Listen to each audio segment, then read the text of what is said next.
क्यों मिल गए सूरदास को भगवान? जन्म से आंख नहीं दी थी भगवान ने उनको। सूरदास चाहते तो जीवन भर शिकायत करते, आपने मुझे अंधा बनाया, आपने मुझे नेत्र नहीं दिए। पर सूरदास जी ने कभी शिकायत नहीं की भगवान से, जैसा दिया ठाकुर जी ने स्वीकार कर लिया। वास्तव में बंधुओं लिख लीजिएगा, सूत्र है, ठाकुर जी परिस्थितियां देख करके परखते हैं हमको। अब भी उतना प्रेम मुझसे है कि नहीं है, अब भी वह भाव मेरे प्रति है कि नहीं है। और व्यक्ति तब भी विचलित नहीं होता, ठाकुर जी से प्रेम करता ही रहता है, तो निश्चित है यही उसके प्रेम का स्वरूप है, यही वास्तविक प्रेम है। तो भक्ति कैसी होनी चाहिए? अहेतुकी, अहेतुकी भक्ति।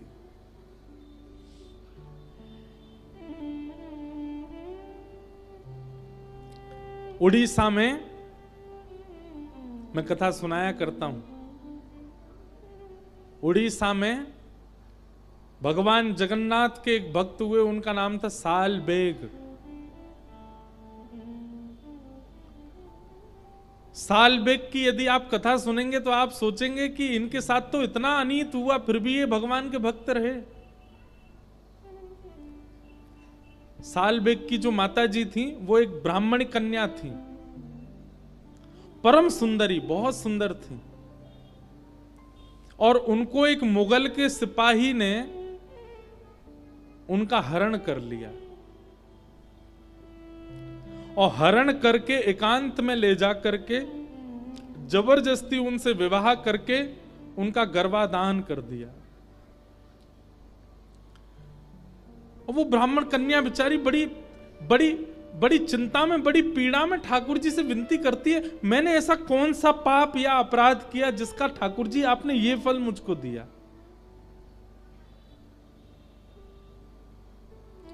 अपने प्राणों को त्यागने के लिए समुद्र में डूबने के लिए जा रही थी वो कन्या, गर्भ में कुछ दिनों का बालक भी है, लेकिन तभी मन में विचार करती है, मैंने जन्म लिया, बड़ी हुई, एक व्यक्ति ने अपहरण कर लिया, गर्भ में बालक विराजमान हो गया, क्या इसी के लिए मेरा जन्म हुआ था?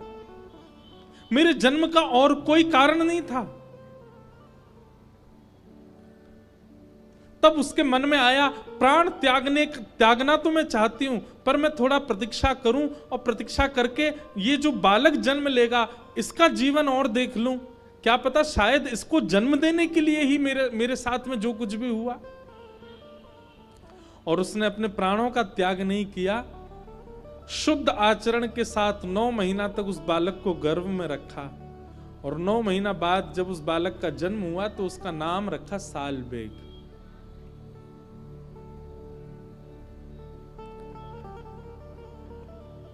और बचपन से ही मां ने उस बालक को महाप्रभु श्री जगन्नाथ जी के प्रति अत्यंत प्रेम सिखाया। जबकि जीवन में इतना कुछ देख चुकी थी मां, लेकिन फिर भी कभी भगवान की शिकायत नहीं की। भगवान का अद्भुत प्रेम ही स्थापित किया अपने बालक के चित्त में। और एक दिन की बात, 6-7 वर्ष की आयु थी सालबेग की। गांव के सब लोग रथ में बैठ बैठ करके जा रहे थे, बैलगाड़ियों में बैठ बैठ करके जा रहे थे। सालबेग ने पूछा अपनी मां से, ये सब लोग कहां जा रहे हैं?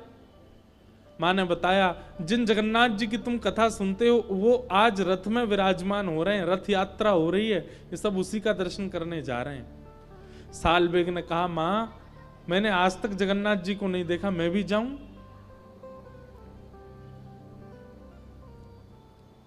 मां ने कहा, बेटा तुम चले गए तो 2 बात होंगी, क्या लौट के आओगे तो शायद मैं तुम्हें जीवित नहीं मिलूंगी, क्योंकि तुम्हारे पिता मुझे मार देंगे।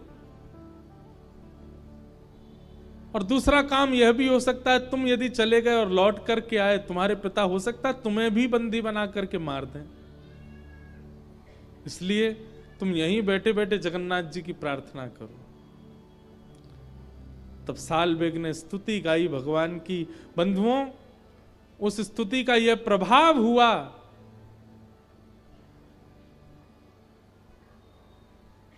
अब है तो ये उड़िया भाषा की स्तुति, पता नहीं क्यों आज मेरे मन में ये भाव आ गया। मैं अधिकतर ये कथा या तो जगन्नाथ जी का कोई प्रसंग हो या उड़ीसा में हो तो ही सुनाता हूं, पर ये उत्तर प्रदेश बिसौली में याद क्यों आया ये नहीं पता। सालवेग स्तुति गाता है अपनी छत पर खड़े होकर के। जगन्नाथ जी कोसों दूर रथ यात्रा कर रहे हैं। अहे नील शैल प्रबल मत्तावरण, प्रबल मत्तावरण, मुआरत नलनी बनकुकर दनन, अहे नील शैल। सालवेग स्तुति गाता है, ओ नीलाचल पर्वत पर रहने वाले महाप्रभु जगन्नाथ, आप गज के समान हो, हाथी के समान हो। हाथी का स्वभाव होता है वो तालाब में प्रकट हुए कमल को सूंड से पकड़ करके और अपने अपने पैरों से रौंद देता है। हे नाथ, मेरे चित्त रूपी तालाब में जितने आर्त रूपी कमल प्रकट हुए हैं, आप भी उन सबको पकड़ करके रौंद दीजिए ना।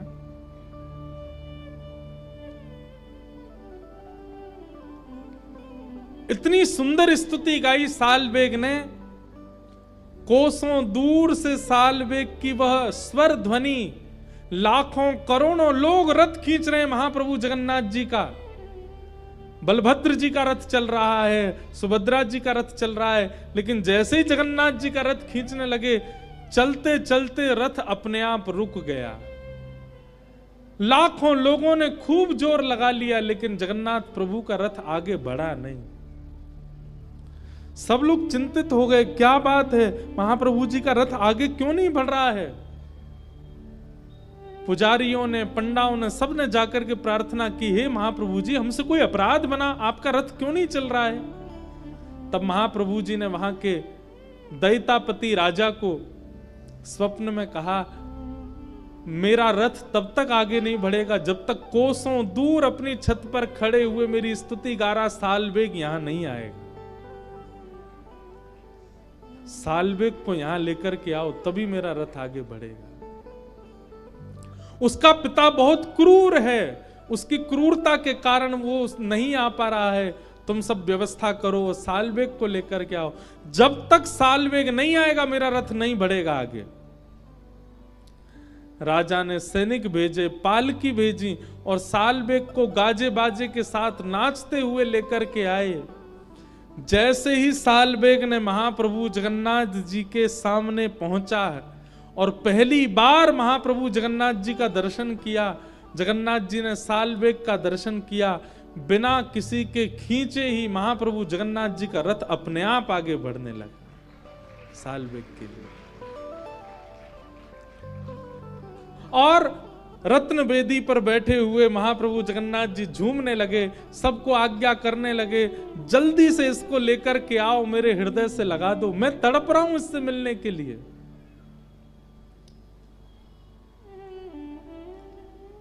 सालवेग छोटा सा बालक पहली बार आज जब महाप्रभु जगन्नाथ जी का दर्शन करते हैं, दर्शन करते करते नेत्रों से अश्रुपात होने लगे। पंडा पुजारियों ने कहा, तुम ही एकमात्र सालवेग इतने अधिकारी हो, पंडा पुजारियों के अलावा कोई रथ पर नहीं चढ़ सकता, लेकिन महाप्रभु जी ने तुमको बुलाया है, जल्दी दंडवत प्रणाम करो। सालवेग ने जैसे ही दंडवत किया, बहुत देर हो गई, सालवेग उठे नहीं। जब पुजारियों ने सालवेग बालक को उठाया, अपने प्राण त्याग चुके थे। महाप्रभु जगन्नाथ जी को प्रणाम करते करते प्राण त्याग दिए सालवेग। उस दिन जगन्नाथपुरी में रथ यात्रा में ऐसा कोई नहीं था जिसके नेत्रों में आंसू नहीं थे। आज भी जगन्नाथ भगवान जब रथ यात्रा करते हैं तो रथ यात्रा में बीच में सालवेग की समाधि पड़ती है, वहां आज भी महाप्रभु जगन्नाथ जी का रथ रुकता है। और ऐसा कहते हैं कि महाप्रभु जगन्नाथ जी सालवेग को याद करके विरह करते हैं, थोड़ा विलाप करते हैं अपने अपने सखा अपने अपने अपने भक्त सालवेग को याद करके। बंधु, इसे कहते हैं भक्ति, इसे कहते हैं प्रेम भक्ति। हम आप जो कर रहे हैं ना, सब नाटक है, सब आडंबर है, इसीलिए ठाकुर जी मिल नहीं रहे हमको। सालवेग की मां के साथ क्या नहीं हुआ, सब कुछ हुआ, लेकिन फिर भी महाप्रभु जी के प्रति विश्वास नहीं डगमगाया, और उसी का परिणाम कि सालवेग जैसा भक्त महाप्रभु जी के चरणों को प्राप्त हो गया।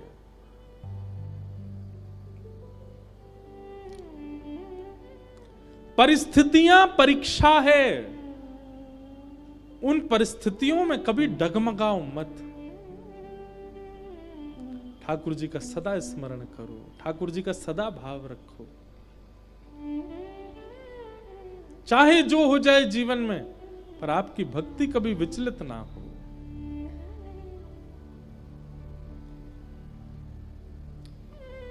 अहैतुक्य प्रतिहता, कैसी भक्ति होनी चाहिए? अहैतुकी भक्ति, चाहे जो हो जाए जीवन में, लेकिन आपकी भक्ति ना डगमगावे, वो सदा वैसी ही रहे जैसी थी।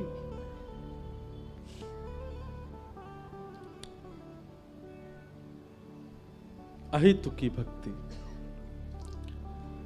कि धर्म स्वनिष्ठितः पुंसा विश्वक्सेन कथासूय नोत्पादयेदधिरतिं श्रम एव हि केवलम्। धर्मस्वनिष्ठितः पुंसाम विश्वक्सेन कथासूय, एक बहुत जानने योग्य बात है। कथा में रति होना, कथा में मन लगना, यह इस बात का प्रमाण है कि ठाकुर जी आपसे प्रसन्न हैं। कहीं ना कहीं कथा में मन ना लगना, कथा में विचलित होना, कथा से मन उठना, यह इस बात का प्रमाण है कि ठाकुर जी आपसे अप्रसन्न हैं।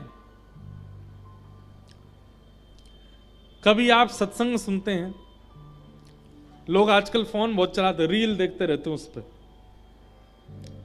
कई लोग तो कथा में भी देखते रहते हैं, कथा में ही चलता रहता फोन।